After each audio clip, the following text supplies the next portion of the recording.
She is the COO at Cadence SEO. For conversions, your site has to look a certain way. It has to be a give and take relationship. You have to understand that every single thing that we recommend isn't going to be everything that a client wants. There's those elements of humanity in every decision that people generally make when they're creating their website. And so we don't want to take that away. We just want to figure out what is important to you and what can we enhance to try to make small changes if needed to get you the results that you're looking for.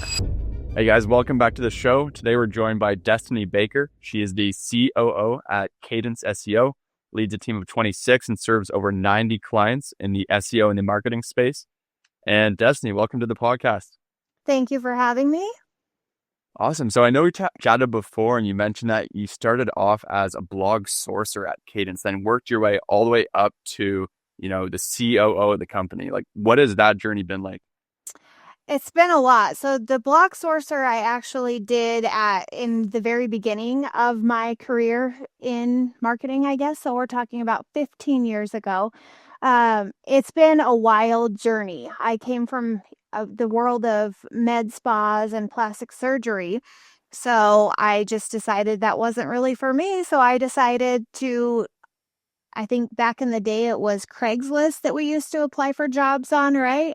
And I just remember seeing a job rec that was out there for a marketing company, and I didn't even know what a blog was. So I just decided, well, I need a change. So let's go see what happens with this. And that's kind of what started it all. And I started at that company, did blog sourcing and management for about 5 years, then kind of got bored with that and then decided that I wanted to test out my skills on account management. So I jumped into that pool at the same organization. And then from there, I just realized that I was really good at telling people what to do and really good at managing people. So then that kind of spiraled me from moving into account management, then to project management, and then now here we are at Chief Operations Officer. Awesome. And what does that look like in the day-to-day? Like, that's a pretty big team, 26 people. It's a lot. Yeah. What is your day-to-day like? The day-to-day can be honestly anything. And I think that's what keeps it exciting, because I'm not just doing the same monotonous thing every day. I can log on at 6 a.m. and see nothing, or I can get on at 6 a.m. and it's like our overseas team needs help, or, we have this issue that's going on, or this client's really upset about this, or did we get these invoices out? Or, it really runs the gamut. We can be having, a chill day and then there's not a lot going on, or it could be like fire after fire after fire, which is what you get when you're in management, which is really fun for me because I am a problem solver. I love to fix things. A lot of people in relationships with me probably don't love it, but by nature, that's what I am, as a fixer. Yeah, very cool. And can you tell us a bit more about Cadence SEO? So, what you guys do, what types of clients that you work with? Yeah, so we do everything digital marketing. SEO is our bread and butter. We do content where we create content, or we provide content topics for clients to create content that is really SEO focused. When it comes to SEO, it's links, content, and making sure that your site is technically sound for search engines to be able to read and get through and understand. So it's not rocket science, but a lot of people fall short of being able to do those three things well. And so from our perspective, we're not doing anything that's life-changing, right? But we have practiced what we preach. We know what works. We know what doesn't work. And our clients run from small mom and pops to big companies that you and I probably utilize every single day. There's no, we only work with this kind of client, because everybody needs help with their marketing, with their SEO.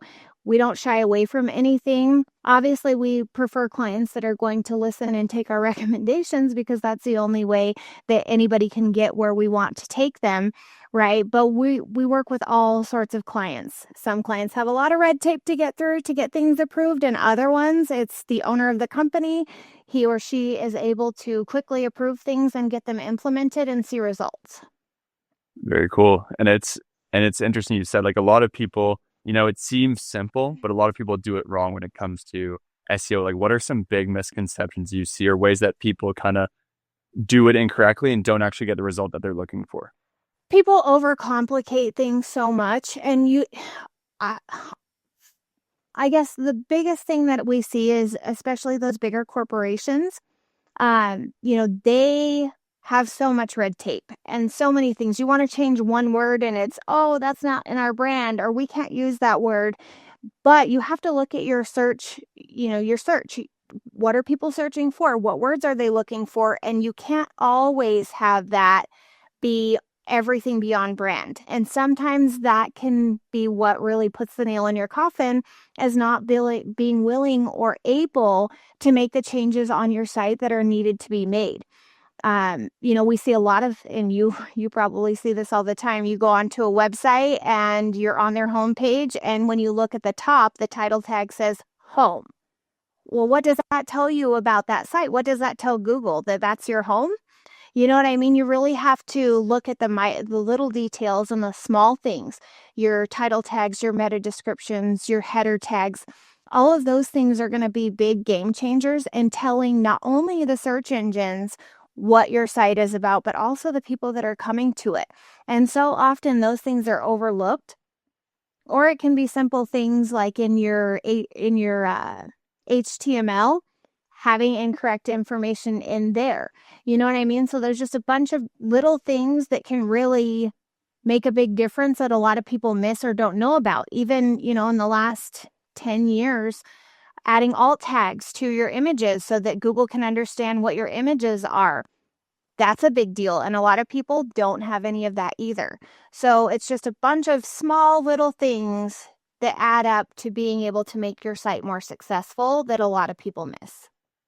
Interesting. And when you say you usually label things for a certain way so that your SEO is good, how do you kind of balance that with the user experience? Because I'd assume these brands, they want things to look and feel a certain way. And then from the SEO standpoint, obviously there's things that you need as well. Like, how do you kind of balance those two things? Well, it really comes down to what is most important. Obviously, you've got you've got a person in there that you're trying to get to convert as well, 9 times out of 10 when you're looking at things from an SEO perspective. For conversions, your site has to look a certain way, but you also have to balance it for the search engines who don't have all, person aspect. It's more like a bot that is looking at the site and trying to understand it. So it's a balance. I've had one situation where we had a client that their colors were bright red, right? And when we did heat mapping and things like that to help with their user experience, we told them red is a color that means stop. A lot of people aren't clicking your buttons because while they look pretty and they look on brand, red means stop. People aren't clicking on this button. So we tried to convince them into doing A/B testing where we just made that button a different color. Our version did perform better, but they stuck with it. That is our brand. That's what we want, right? So there are things that it has to be a give and take relationship. You have to understand that every single thing that we recommend isn't going to be everything that a client wants. And there just has to be that, okay, well, this is what's going to happen. This is how your results are going to be skewed based on keeping this one. And then, both the marketing company and the client have to be okay with that sacrifice, because we understand you're not going to take 100% of everything that we say, but we try to do our best to explain the reasoning behind what we're explaining and why we're recommending these changes so that people really understand what it is that we're trying to do and why their site's not performing the way that they want it to. So you're almost balancing that top of funnel, SEO versus also the user experience and everything on the site to make it convert better. Exactly. It's the tension between those two things. Yes. And you're always going to have that. I mean, whether it's a corporation that has all the red tape or you've got, a mom and pop shop that really just, maybe it was, their granddad that made this logo and you don't want to change the logo in any way, shape, or form because he's not around anymore, right? There's those elements of humanity in every decision that people generally make when they're creating their website. And so we don't want to take that away. We just want to figure out what is important to you and what can we enhance to try to make small changes if needed to get you the results that you're looking for. 100%, 100%. I'm curious too, like how you mentioned that, they added alt tags on Google, for example, and stuff like that. Like how has the SEO and the marketing landscape really shifted throughout your career? Oh boy. It's shifted a lot. I mean, we used to go off of saying content is king, which content is still king, but content is no longer the only thing. When they started doing, you've seen a lot of companies probably in the last 2 to 3 or 4 years that have shifted and moved from human written content to AI written content. And, there for a minute, we were like, okay, is this going to be what the future is of copy? Or, are we still going to need writers? How is this going to work? And we sat back, because some people like to jump on the train. Whatever the trend is, they're on it, they're ready to go. We need people like that, but we also need people like us who kind of take a seat back, look into, what's going on with the trend, but then also see what happens after that fad is over, right? Because what happened with content in the last few years is a lot of people abandoned ship on human written content. They went all in on AI content, and Google looked like it was kind of going to jump on that train too. But if you watch what happened, that copy first shot up in rankings, and then about 3 to 6 months later, boom, it came crashing back down because they realized that it's not the content that people want to read. And so you've got to have a balance, right? Where if it's, you're moving with artificial intelligence writing your copy, you've got to have that human element still. We're not there yet where everybody just wants content that is written by AI. So again, I think the common thing that we're going to talk about today is, change, sitting back, understanding what happens, and then figuring out how to balance. Balance is the key word in everything that we do when it comes to marketing, because you're never going to have somebody take every single recommendation that you make. It's just never going to happen. And so we have to be there with plan A, B, C, D, E, F, all the way to Z so that we can get something that will work, that we can agree on, that will help the client get the results that they want. Mm-hmm. And how do you kind of balance that when you say like there's all these trends, like everyone's shifting to AI, but we want to sit back and kind of see what happens? Because obviously you're very concerned with like making sure you're delivering for the clients as well, right? Like you don't want to risk, them getting a bad result because you switch to AI generated content and then Google like shadow bans it, right? So Right. how do you kind of balance that perspective with also ensuring that you stay at the forefront of the market and you're using like the best technologies out there? We do both. So we don't just pick only human written content or AI content, right? We'll talk to the client, be completely upfront with them, like, hey, this is what we're seeing. Are you okay with us trialing this with your account, seeing how things go, right? So that's A. And then B is really, not diving in 100% to every AI trend that comes out, because there are a lot. I mean, you see them every single day. But we also want to look at different avenues. So one of the big things that we utilize AI for is writing URL maps for migrations. That has saved us countless hours and amounts of time.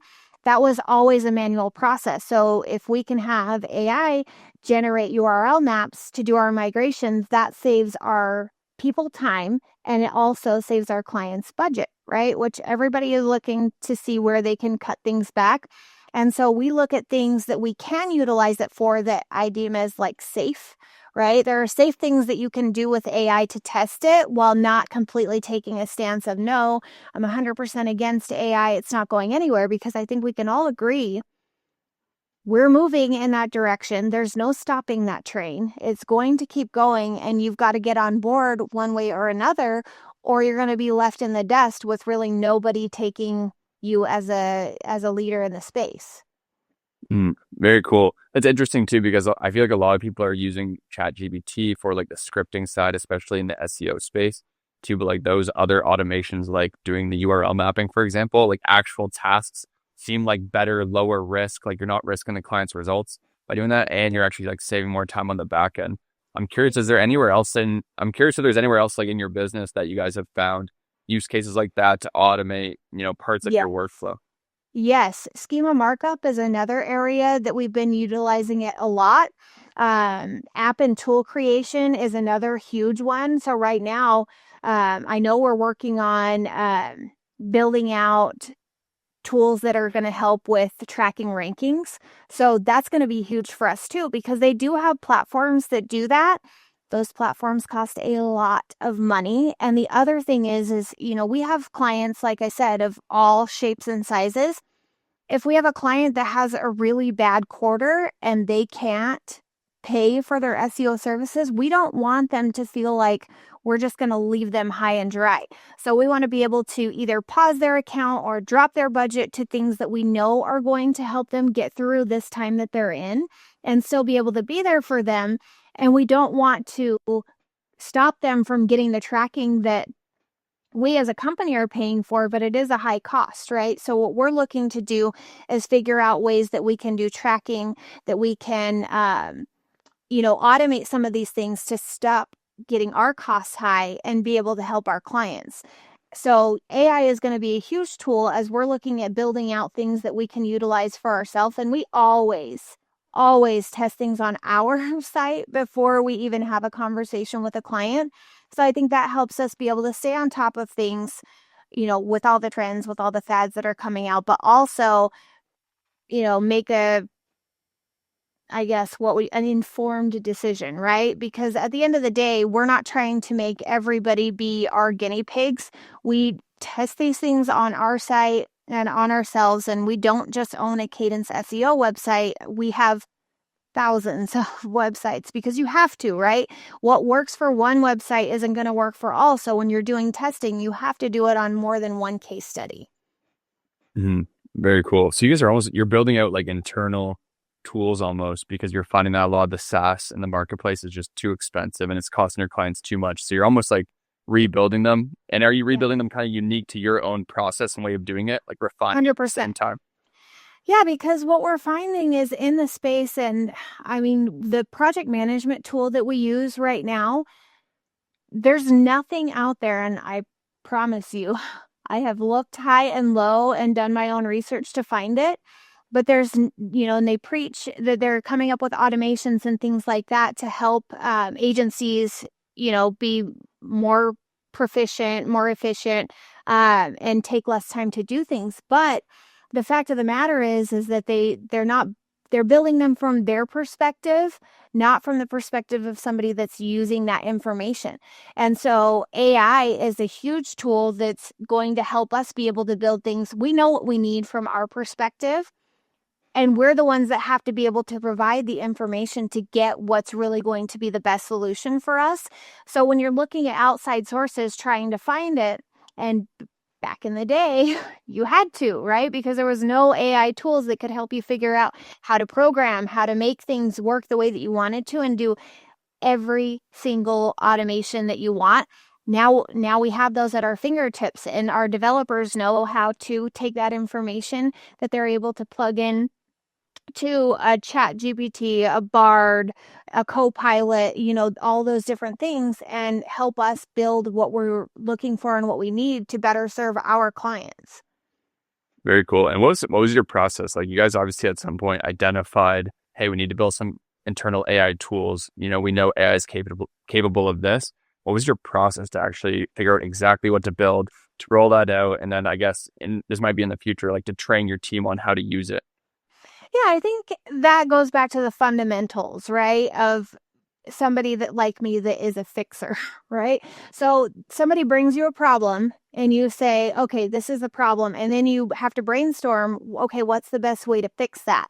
So you come up with different ideas. We involve all of our team members. It doesn't matter if you started here last week or you've been here since the beginning. We take into consideration everybody's thoughts because it's not just the people at the top that are going to be utilizing these tools. It's everybody on our team for the most part. And so what we do is we look at what the problem is. We take that problem to our team and say, okay, Does anybody have any ideas on what we can do?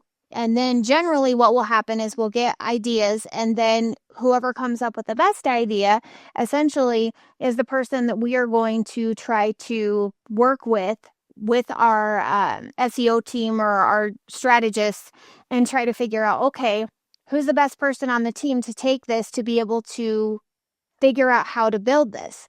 And so that's kind of where it starts. And then we take it to our team member that is able to really because with AI, it's all about the prompt, right? You've got to ask the right question to get the right answer, or you're going to go in circles, which has been a learning curve for, I think, everybody that's been working with AI tools, is figuring out how do you ask the question the right way to get the right result.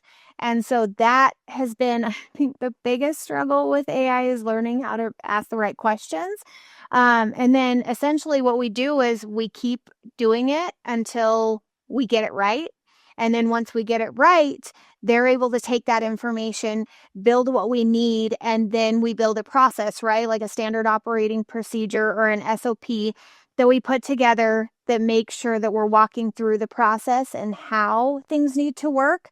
That essentially goes into what I call the SOP library, where we've got, basically just a whole bunch of SOPs and things where if anybody needs to know how to do something, they're able to go in there, find that document on the drive, open it up, and essentially follow step by step how to get exactly what we need them to get. And then once that's done, we do trainings in different ways. It just kind of depends on what the course is or what the subject matter is. So we can either have a meeting with the team where we do a Zoom or a Google Meet or something like that and walk them through how to do it and show them the SOP. Or we take it to the manager, make sure that the manager of the team has all the information that they need, and then allow them to roll it out to their team members. So it just kind of depends on what the subject matter is, how we actually run through getting everybody trained on whatever it is that they need to know. Interesting. And when you say like training on prompts and like the processes behind the SOPs as well, like are you guys basically coming up with the prompts and then almost embedding them into the SOPs so that this prompt will get the outcome that you're looking for? Or how do you approach, an SOP with like AI integrated as part of it and ensuring that your employees actually get the right output that you're looking for? Because obviously as soon as you introduce AI, there's some randomness and you need to know how to prompt it, right? So the ultimate goal, I think, is to use the AI to actually create something that we don't need to have people go into the AI system to procure, right? So what we're doing is we're utilizing the AI tool to be able to build what we need, and then we're trying to get away from having to have people put like every single person go in and put the prompts. Like when we're pulling data for keyword research, for example, pretty easy, right? It's the same prompt every single time to pull some of the data that we need for keyword research. That information can be extracted, put into a spreadsheet, and then we can go and do the human side of what we do with keyword research. But when it comes down to, tool creation and things like that, the AI can't create the tool for us. We have to utilize that to get the information that we need to actually create the tool. So I think that we're talking about two totally different things. I don't know that you would be able to, at least at this point, that may be something that we have to figure out in the future, but I don't know that it makes sense to teach everybody how to do recurring things inside of the AI tool, right? I think that the way that we're approaching it is utilizing the AI tools to help us get to where we need to be able to create whatever the outcome that we're looking for is, and then not have to have all of the prompts. Because I don't know if I'm sure you've used AI a lot, but sometimes you can put the same prompt in. I have, and it gives me totally different information. It was exactly what I was looking for the first time, but the second time I'm like, what in the world is this? I just asked you for something and you gave it to me right, and this time you didn't. So I think it would be really hard to create process and procedures around putting in prompts into AI to get the right results every time, because it's still a robot. You know what I mean? Yep. No, very cool. So you guys are like automating, you're automating the whole workflow, maybe pulling that data using an AI into a spreadsheet, and then you're kind of using humans for the parts that you can't really automate yet, but then AI to fill in the gaps there. Exactly. Very cool. And then I guess that you also don't have the risk of, some of that AI generated content, blog posts and stuff where you could have like a negative result for your client, right? So you're balancing the people on your team and AI Yes. as well. Yeah, and I mean, our stance on AI is pretty much uh, people are doing themselves a disservice by only using AI to create copy because we're finding that there are a lot of issues with the copy that AI tries to create. And so we really have backed almost completely away from utilizing AI to create copy just because I don't know if you are familiar with what went on. Maybe I'm trying to get the timeline right, maybe 5 to 8 years ago when people were creating spun content, right? So this was really before the age of AI, but people were taking content, keywords, if you will, and basically just spinning that copy in order to get their rankings up. And it worked for, again, a short second before the search engines caught on. And then again, it was out the window and that content got devalued and rankings started dropping. And so really there's so much that AI can help people do that I think is a safer bet than just utilizing it to write copy because the things that it can do is pretty amazing if you actually dive in and figure out, okay, where can this help me that is safe, if you will. And that's kind of where we're at with it. We're playing with it, we're learning from it, but we're also not trying to take it into, oh, well, this is going to take this person's job at this point because I don't think we're there yet. 100%. You still need that human element Yeah. involved in the process for sure. I'm curious too, because there's a lot of people are talking about the SEO space, and we're almost seeing like a shift towards, Google searches, like the AI component of search on the internet. We're seeing a little bit of a shift towards that, like asking ChatGPT when you have a question instead of going to Google. I've Yes. heard some people talking about trying to optimize like SEO and write articles for getting picked up by LLMs. Like, have you guys looked into that at all?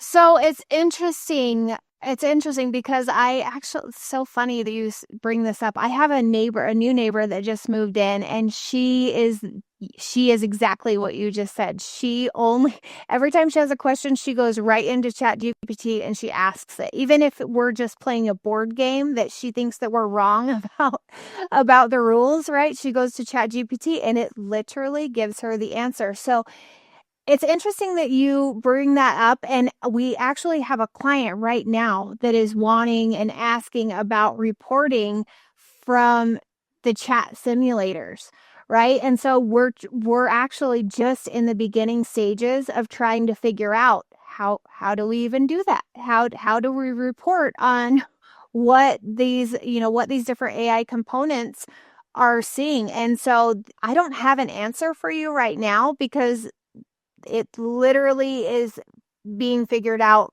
right now. Yeah, and it seems like it's interesting working in the SEO space for you guys because it seems like, depending on what happens with Google, with AI and stuff that really impacts your process, it Yeah. sounds like you guys are doing a good job at, quickly adapting as new stuff comes out. But yeah, that's a huge shift that we've started to see, but it seems like no one's really cracked like SEO for AI models yet. Not that I've seen anyways. Right. I haven't seen anything either, but it is something that is talked about that we're trying to figure out, especially because, clients are seeing more about artificial intelligence. They're asking the questions, and we have to be the ones to help them mitigate the answers.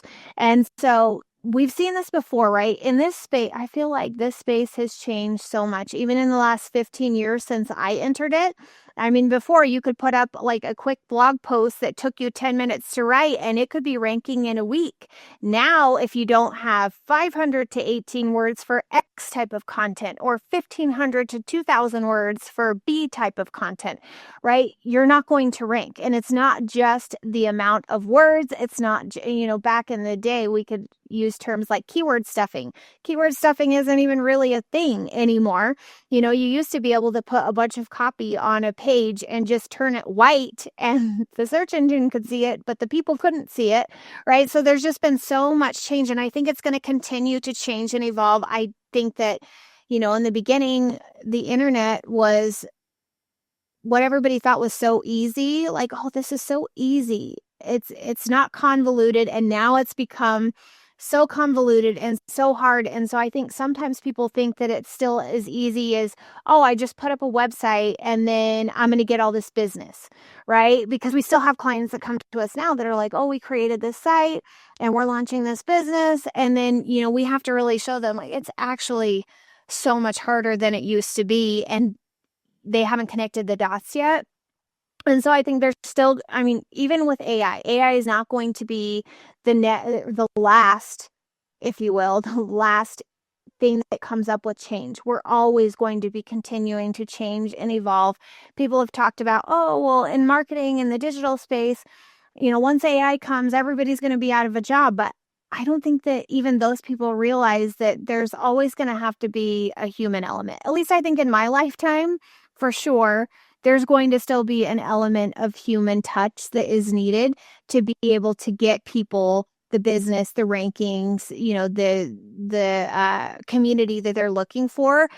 I think without humans, what are we? What do we have? So I think that there's always going to be that element. 100%.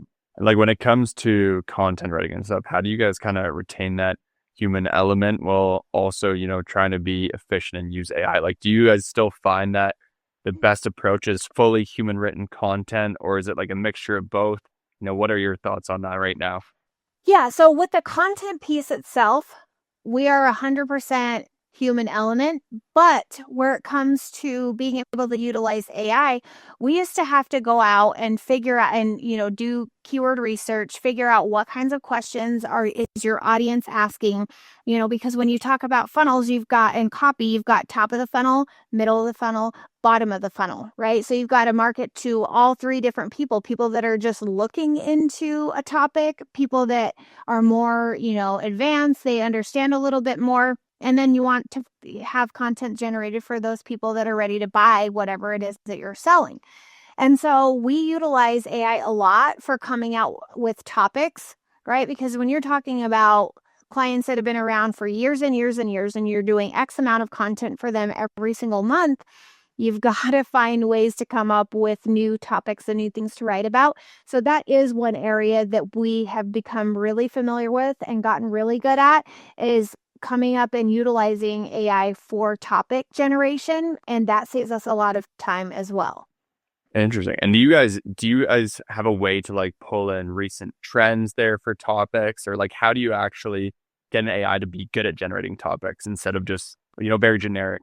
Yeah, so it's twofold, right? So we've got our content director, and she actually will go in and she'll look up, because we can go and see, we can utilize AI to tell us what are the trends in this particular industry, and then AI will generate a list of what the trends are. And then what we do is we go and take that list over to our clients and say, hey, these are some of the trends that are coming up? Are any of these of interest to you and your business? From there, we whittle that down and we say, okay, these are the three. Maybe we sent them a list of 20, right? And there's 3 that come back with any sort of interest from the client. Then we're going to dive in deeper with those 3 topics and try to figure out how can we map that back to what the client is doing. And then that's where we have that human element again to go in and really nail down what topics do we need to write for all parts of the funnel to be able to reach their audience in the proper time frame that they're looking for to reach those clients. 100%. So would you say it kind of comes down to like having a unique perspective on a certain topic all the time? Like, are your clients kind of drawn towards topics that they think they have a unique view on, or how does that process work in terms of picking the topics? It can run the gamut. Ultimately, the client gets to decide what topics that they want. We have clients that write their own copy, and we have clients where we write copy. For almost all of our clients, we do provide content topic generation. And so we're trying, again, that word balance, right? We're trying to balance what the client wants and then what their audience wants. So in every facet, we're looking at trying to balance what somebody wants against what the other person wants. And so ultimately, it's going to come down to what the client wants, but we're going to try to lead them. You lead a horse to water, but you can't make them drink, right? So we're going to try to lead them down the path that we think that they need to go. And then they're going to come back to us and give us the feedback back and say, hey, this was right on. This is great. I freaking love this topic, right? Or they're going to be like, this is garbage. Why did you send this to me? So sometimes when you're dealing with AI too, again, you're going to get some stuff that is going to be a hit and you're going to get some stuff that is going to be a miss. And I think that that's where the transparency of the conversations have to come with. I know for a fact that some SEO agencies are utilizing AI a lot more than they're telling their clients that they are. I look at that personally as cutting corners, right? We have that conversation. You should have that relationship with your clients to know if this is something that a client is going to want to be involved in or not, because it's just like, we are in the generation where we still have boomers around, right? Some boomers hate technology. They hate all of these things, right? They just want their tried and true, like this is what's worked for me forever. And so I think we have to take that into account, with every type of client that you get. You're going to have some people that are okay with testing and trying AI, and you're going to have some people that are 100% against it. And you've got to be willing to have that transparency and that openness to have those hard conversations with your clients and say, look, we can't do everything the way that we used to do it before. These are the reasons why. These are the reasons why we think that it'll benefit you. And you have to go from there. Sorry, I know I got a little bit sidetracked off of that conversation about copy and how we handle it. But I think it all, goes hand in hand because we deal with all sorts of people with all sorts of different opinions on AI and how it's changing the future. I'm interested too, because you have a good perspective, with working with a ton of different clients, tons of different industries too. Like, how are you seeing this shift in your clients' perspective? Like, was it kind of a slow burn where, more people are like slowly starting to be more interested in AI and you guys using AI for them? Or is it just exploded for you guys? Like, what are you seeing in the market right now? We're seeing exactly that. In the beginning, clients were very, touchy about it. Some didn't even want you to mention it. Some didn't think that it was going to really be a thing. I would probably put myself in that category if I'm being honest with myself, right? But then you see all the things that are coming and you see that it's not going away.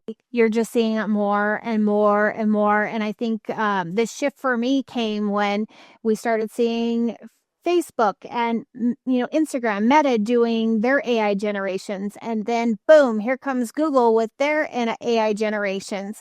And it was interesting to me because the more that because I might not look as old as I am, but I am still very much, I Google everything, and my daughter will hit the microphone button and talk into her phone. I don't do that. I still type every word into Google, right? And so I think that I am more of that person, and I think a lot of our clients are like that. But then you have startups, right? Startups are built off of a lot of younger people that are very much into trends and the newest thing, and that's how they make their money, and they love being on I guess the edge of things, and figuring out how things are going to work. And so I think those people are very much interested 100% in AI. How can I get the most bang for my buck? How is this going to help me get my site that I just started up to the top as quickly as possible? So you have those different ranges, and I don't think it's just really a generational thing anymore, because I know people that are way older than me that are so interested in it. But I think it just kind of depends on where your mindset is around it. We have some people that look at it still from, what was that movie, The Terminator, and are like, oh, all these robots are gonna kill us all.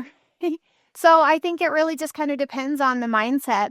And I think the more that we see it, though, the more people like me that were hesitant in the beginning are starting to embrace it. It's not going anywhere. So we have to embrace it. We have to learn it.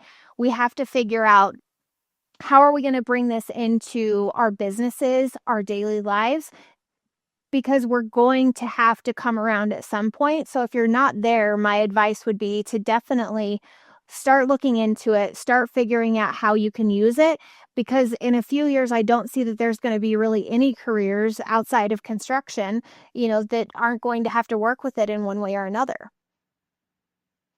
Awesome. And I'm curious too, like, what advice would you have for maybe other business owners or people working in a business about how to get started on that journey and like learn more about AI and figure out how to actually apply it to like real use cases in the business? Well, for me, the easiest thing that I did was honestly YouTube. Tried and true, you know, go do some searches, go figure out. And the way that I approached it was looking into things that interested me, right? So I had an interest that came up and I was like, okay, like I want to learn more about this. So let me go on a TikTok or YouTube or Google or, I started with Chat GPT like I think a lot of people did, trying to figure it out. Even like I said, like my neighbor does, if you're playing a board game and you're like, I don't remember if this is a rule, just download Chat GPT, go ask it a question. Starting off small, because just like anything, if you try to bite off more than you can chew, you're probably going to not be very successful or you're going to get frustrated, because when you're dealing with AI and dealing with prompts, you're not always going to ask the right question. It actually is bringing up, I don't know if you saw the little trend that they had there for a while on Instagram where you would give ChatGPT a picture of your Instagram and then ask it to tell you about you from your Instagram profile. Did you see that going around? I saw it where it was like roast me. Yes. Oh, that's exactly what it was. That is exactly what it was. And that for me, really, when that happened, it actually made it fun. And so I think if you can find a way to introduce yourself to AI and make it fun, that's going to be how you're going to get into it, because then it's not hard and it's not something that feels too overwhelming or too daunting. If it's fun and easy, that's the easiest way to get into something. You don't want to make it too hard or feel like you've got to go watch a million videos. If you can just start using it maybe once a week or twice a week and just go ask ChatGPT or Bard or, there's a million out there, a question about anything. It could be literally anything, just to start getting yourself used to how it works and, just ask random questions to it, ask about a game, maybe ask it, hey, I want to do something fun this weekend. What should I do? You know what I mean? Just those things to make it interesting. I think that will help people get into it more, because nobody wants to do anything that's too overwhelming for them. 100%. I've seen people like use it for learning as well, which I thought was super interesting. Like, teach me about this topic, break it all down in detail Yeah. for me with like really good results. And they were actually running like a test of like teachers teaching content and then like AI breaking it down and like creating learning plans and teaching kids content. I believe the results were that the kids taught under the AI were like performing better, which is crazy. You know what? I would believe that. So I grew up in my younger years in elementary school in Florida, and I had one teacher, an English teacher, and she taught us English by making it into a song, right? And for me, I still remember some of the songs about pronouns because of that woman. And so I think that you're definitely onto something there, because AI can make things funner than I think a teacher can. I think you're onto something there. That would be interesting to see how that would be, because you don't always have those teachers that can make things fun. But I think AI has a lot of ideas on how to make things more fun, and you can make it fun or you can make it convoluted, right? With different personalities. I'm sure if you ask my director of SEO about AI, they wouldn't be talking about having fun. are. They would be talking about codes and programming and this and that and the other, right? But I think that the majority of the time, when we're talking about things, we're trying to make them as easy as possible and not, overcomplicate them, which I think a lot of people can do when you're first getting into AI. Because for me, it seemed like such an overwhelming task. Like, you want me to do what? You know what I mean? You want me to learn this? I don't want to learn this. But at the end of the day, if you start small, who knows what you're going to be ending up doing with it in a year. 100%, 100%. And kind of what we're seeing now too is like if you get started soon or you've already gotten started on learning it, like it's still not advanced enough where it's hard to learn. It's hard to say because like technology is developing so quick. I feel like there's almost going to become like layers to it where then it feels like a more and more daunting task. If you're starting a few years out, it's like, oh, I have to learn all this base knowledge and then, everything on top of it to like actually catch up and stuff. Yeah. Just For like now, it's still when, fairly straightforward. just like when the first iPhone came out, right? It was so easy. And there weren't a whole bunch of apps that had to be downloaded on it at the time. And now every time you get an update or a new phone, it's another app that has to be on there. So I think you're exactly right. I mean, any time that you can be on the cutting edge or the beginning of something, you learn it so much better and so much faster, and you can become really good working with it so quickly, as long as you don't overthink it. I tend to be an overthinker. As being a fixer, I'm also an overthinker. So sometimes I make things more difficult than they actually need to be. It's not the intent, but sometimes that's what happens, right? So I think that if people can, just take it from a fun aspect and start using it a little bit at a time, you're going to gain that information, that knowledge, and then it doesn't seem so hard. 100%. Well, it seems like you guys are doing a good job at Cadence SEO at, keeping up to everything that's going on in the AI space. And yeah, some awesome insight. Really, really appreciate your time today, Destiny. And where should people look you up if they want to learn more about you and Cadence SEO?